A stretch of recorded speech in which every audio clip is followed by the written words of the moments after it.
Wilujeng Rayu pemirsa, berjumpa lagi bersama saya Ari Bayu dalam acara obrolan budaya Nusantara. Nah, kali ini kita masih membahas tentang tokoh, lakon maupun cerita yang ada di dalam pewayangan, khususnya wayang kulit Jawa. Mungkin pemirsa penasaran, kita kali ini mau membahas apa? Langsung saja kita tanyakan ke Mas Gurit. Nah, selamat malam Mas Gurit. Selamat malam Mas Bayu. Sebelumnya kita telah membahas keturunan Raja Negara Alengka. Ya. Yang pertama yaitu Raden Banjaranjali. Banjaranjali kemarin Mas Bayu. Nah, saya ingin menanyakan Mas Ya. tentang raja yang paling terkenal di negara Alengka, yaitu Prabu Dasamuka. Dasamuka. Dan di epos sebelumnya saat kita membahas epos Ramayana, Ya. Mas Gurit juga menceritakan tentang Prabu Dasamuka yang menculik Dewi Sinta. Dewi Sinta pada saat itu. Yang saya tanyakan Mas, Ya. apakah ada sisi lain dari tokoh Dasamuka tersebut? Karena menurut saya tokoh tersebut sangat familiar dan cukup menarik dibahas kali ini. Oh iya Mas Bayu. Nah, setelah kemarin kita membahas tentang seputar negara Alengka khususnya, bagaimana negara Alengka dibangun, dan raja pertama dari negara Alengka menurut beberapa versi, bahkan kita telah membahas keturunannya yaitu Raden Banjaranjali sampai lahir hingga sampai menikah kemarin. Untuk kali ini Mas Bayu menanyakan tentang tokoh Dasamuka.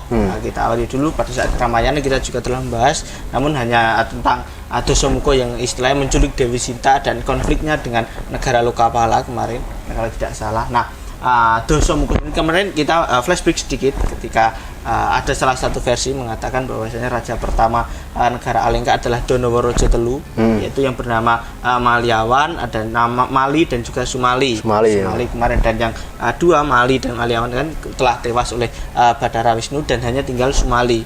Nah, Sumali yang perlu diketahui dia adalah eyang dari Dasamuka, Mas Bayu. Eyangnya Dasamuka ya. Eyangnya Dasamuka. Nah, tentang tokoh Dasamuka sendiri, raja negara Alengka yang paling terkenal, juga familiar lah istilahnya, yaitu si Dasamuka. Nah, ada juga penyebutan tentang Dasamuka. Jadi nama lain dari Dasamuka tadi banyak Mas Bayu. Ada yang menyebutnya Dasawadono, ada juga yang menyebutnya Dasanono, ada yang juga Dasawa dan juga Dasasya, yang berarti memiliki mulut berjumlah 10. Jadi kelima kata tadi memiliki arti memiliki arti mulut yang berjumlahnya 10. Nah, ada sebutan Dasasirsa yang berarti berkepala 10 Mas Bayu. Ada juga yang menyebutnya Dasagriwa yang artinya memiliki leher berjumlah 10, dan ada yang menyebutnya Rawana. Rawana yang berarti suaranya tadi sangatlah keras atau banter seru lah istilahnya seperti itu, menakutkan. Nah, terlihat ketika sebuah cerita pada saat ia mengangkat gunung Keloso dan tangannya terpencet oleh gunung tersebut karena gunungnya tadi ditekan oleh namanya Bathara Sangkara, Mas Bayu, seperti itu. Oh, jadi itu ya Mas, nama lain dan juga arti dari Dasamuka. Nama-nama lain dari tokoh Dasamuka dan juga arti-artinya seperti itu menurut silsilah wayang kulit Mawacarita. Nah, menurut cerita pedalangan, Dasamuka tadi memiliki 3 saudara. Ada namanya Kumbakarna, Sarpakenaka, dan juga si Wibisana, Mas Bayu. Dasamuka tadi beserta saudaranya merupakan anak dari Begawan Wisrawa. Kita flashback sedikit. Dasamuka anak dari Begawan Wisrawa yang lahir dari Dewi Sukesi. Sedangkan Dewi Sukesi merupakan anak dari Prabu Sumali. Jadi Dasamuka beserta saudaranya tadi cucunya si Sumali. Seperti itu. Nah, dan sebelumnya Wisrawa tadi sebelum menikahi si Sukesi, dia telah memiliki anak yang bernama Waiswarana, atau yang terkenal adalah Prabu Donorojo. Seperti itu, raja dari negara Lokapala. Kemarin kita telah bahas pada saat konflik Dasamuka dengan negara Lokapala. Jadi ternyata si Dasamuka itu anak dari Wisrawa dan juga Dewi Sukesi. Nah, ada juga sebuah kisah Mas yang menceritakan Dasamuka tadi mengapa memiliki sebutan Rawana. Tadi kan saya menyebutkan hanya, namun belum komplit lah seperti itu. Nah, ada sebuah kisah menceritakan mengapa Dasamuka memiliki nama Rawana seperti itu. Nah, dikisahkan bahwa Kedaton Negara Alengka yang kemarin kita bahas bahwasanya dibuat oleh Bathara Wismakarma, yaitu dewa yang ahli di dalam membuat bangunan, namun atas permintaan juga si Donoworojo Telu kemarin. Nah, negara tersebut ceritakan juga pernah kosong karena Maliawan dan Mali telah tewas oleh di tangan Bathara Wisnupati atau di Bathara Wisnu. Nah, dan hanya tertinggal adalah Sumali, dan Sumali saya katakan kemarin juga dia bersembunyi di dasar bumi. Nah, negara Alengka atau ada penyebutan negara Langka pada saat lalu kan kosong.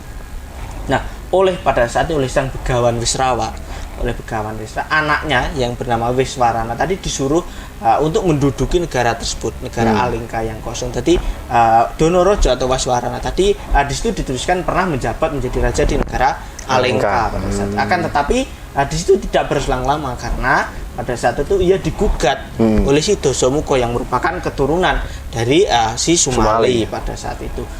Nah, lalu Wiswarana pada saat itu pergi ke Gunung Keloso pada saat itu dan dia di situ diceritakan membuat sebuah keraton sebuah negara yang sangat indah di pinggiran sungai, di pinggiran Narmodo, namanya Narmodo Suci Mondogini seperti itu. Mungkin prediksi saya yang terkenal mungkin menjadi sebuah negara, yaitu negara Lokopolo seperti itu. Nah, selanjutnya pada saat itu Kedaton Alengka yang kosong tadi akhirnya diduduki oleh Dasamuka, namun oleh Dasamuka pada saat itu dirusak. Nah, Kedaton Negara Alengka dirusak oleh Dasamuka beserta saudaranya, dan semenjak saat itu diceritakan oleh Dasamuka dibangun lagi, dan di situ Dasamuka menjabat dirinya menjadi raja di negara Alengka atau negara Langka itu tadi. Jadi akhirnya si Dasamuka tadi menjabat sebagai raja di negara Alengka tersebut. Ya, jadi ada beberapa versi ketika di pedalaman umumnya ada beberapa versi mengapa Dasamuka menjadi raja di negara Alengka. Ada yang mengatakan si Sumali tadi juga dibunuh oleh Dasamuka, mengatakan seperti itu. Namun ini versi berbeda seperti itu, Mas Bayu. Nah, suatu ketika di situ dikisahkan Dasamuka setelah menjadi raja di negara tadi, di negara Alengka tadi, dia pergi ke gunung namanya Gunung Sorowono. Di Gunung Sorowono, di gunung tersebut dia melihat ada sebuah kereta. Nah, kereta tersebut bernama Kereta Kiai Puspoko. Nah, Kereta Kiai Puspoko tadi merupakan titian atau tumpahan atau kendaraan dari Prabu Wiswarana yang pada saat itu belum sempat sang Prabu tadi boyong dari Gunung Suworono tadi ke Gunung Keloso seperti itu. Nah, ternyata selain kereta tersebut yang berada di Gunung Sorowono tadi, banyak sekali peninggalan dari sang Prabu Wiswarana yang belum dibawa. Jadi ada Rojo Peni yang belum dibawa, dan akhirnya pada saat itu peninggalan-peninggalan seperti kereta dan yang lain-lain tadi, pusaka-pusaka tadi diakui dibawa oleh si Dasamuka, dipek lah istilahnya seperti itu. Jadi semua peninggalan dari Wiswarana itu diakui semua, Mas, sama si Dasamuka. Benar sekali, Mas Bayu. Nah, lalu selanjutnya bagaimana, Mas? Sebelum Mas Kurit lanjut, silakan diminum dulu.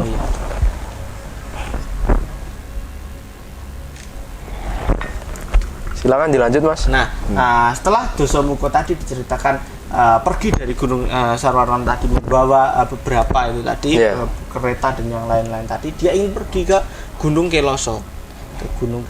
Baru saja diceritakan, baru saja dia menaiki gunung tersebut, dia di situ dihadang oleh dewa.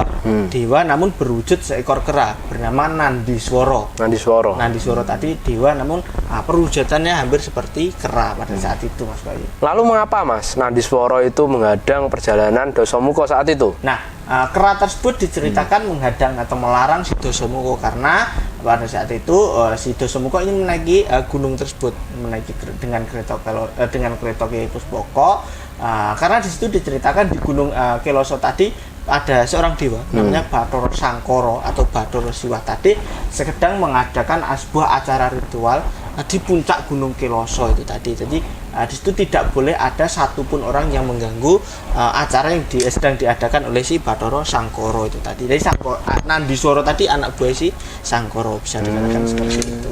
Ternyata si Bathara Sangkara mengadakan acara di puncak gunung tersebut, ya, di puncak Gunung Keloso itu tadi, Mas Bayu. Nah, terus bagaimana respon Prabu Dasamuka saat itu? Nah, di situ diceritakan Dasamuka dikisahkan tadi, lalu dia turun dari kereta karena dihadang oleh Nandiswara tadi.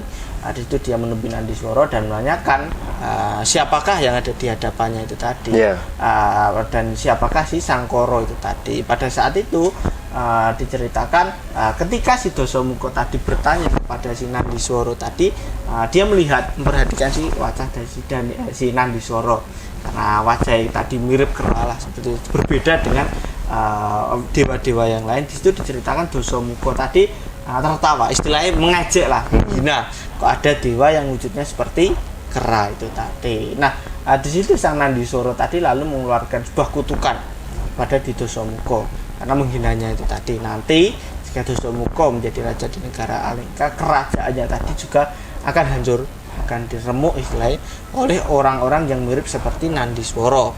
Jadi Nandiswara sudah istilahnya sebelum negara Alengka tadi hancur, jadi sudah diprediksi dulu sih Nandiswara itu tadi, Mas Bayu. Nah, terus bagaimana reaksi Prabu Dasamuka, Mas, mendengar kutukan tersebut? Nah, Dasamuka pun pada saat itu sama sekali tidak takut, karena watak Dasamuka juga seperti itu, keras kepala dan tidak ada yang bisa dikalahkan. Nah, Dasamuka sama sekali tidak takut akan kutukan tersebut. Nah, di situ dia juga tidak sama sekali menggubris tentang Bathara Sangkara yang sedang mempunyai hajat di gunung tersebut. Pokoknya dia ingin naik ke gunung Kiloso. Nah, dia memiliki niatan untuk istilahnya ganggu si Sangkara tadi dengan mengangkat gunung Kiloso tadi akan dilempar, istilah seperti itu. Nah, dikisahkan Dasamuka karena dia juga sakti, tangannya tadi dijojohkan dari ke gunung tadi, tangan yang pertama tadi, dan gunung itu tadi, gunungnya Kiloso tadi bisa terangkat. Dikisahkan Dasamuka tadi menyangga, jadi gunung tadi berhasil diangkat dan disangga oleh si Dasamuka hingga gunung Kiloso tadi terlihat miring atau doyong lah, seperti itu, hingga membuat kaget si Bathara Sangkara yang berada di puncak gunung pada saat itu. Nah, dari puncak gunung pada saat itu Bathara Sangkara tadi melihat dari bawah untuk mencari tahu mengapa gunung tersebut doyong, dan dia mengetahui bahwasanya Dasamuka lah yang membuat ulah seperti itu, Mas Bayu. Nah, apa yang dilakukan Bathara Sangkara, Mas, melihat ada orang yang mengganggu pertapaannya tersebut? Nah, Bathara Sangkara pada saat itu dikisahkan lalu mengetahui kan yang di bawah itu dari Dasamuka, lalu hanya dia menggunakan jempolnya.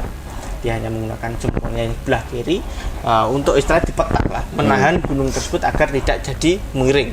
Jadi gunung yang miring tadi dipetak dengan jempolnya bisa kembali seperti semula. Gunung tersebut akhirnya bisa kembali normal, datar. Nah, tangan Dasamuka tadi ceritanya yang menyangga tadi kejepit. Tangan Dasamuka tadi terjepit kedua-duanya di gunung Kiloso itu tadi. Nah, Dasamuka pada saat itu lalu menjerit, Mas Bayu. Tangan dijepit gunung, lalu di situ Dasamuka menjerit kesakitan karena tangannya tadi ceritakan yang terjepit tadi tidak bisa lepas, dan suaranya tadi yang menahan kesakitan tadi sangatlah keras dan menjerit-jerit hingga membuat geger Dribawana. Itu suaranya tadi lantang sekali.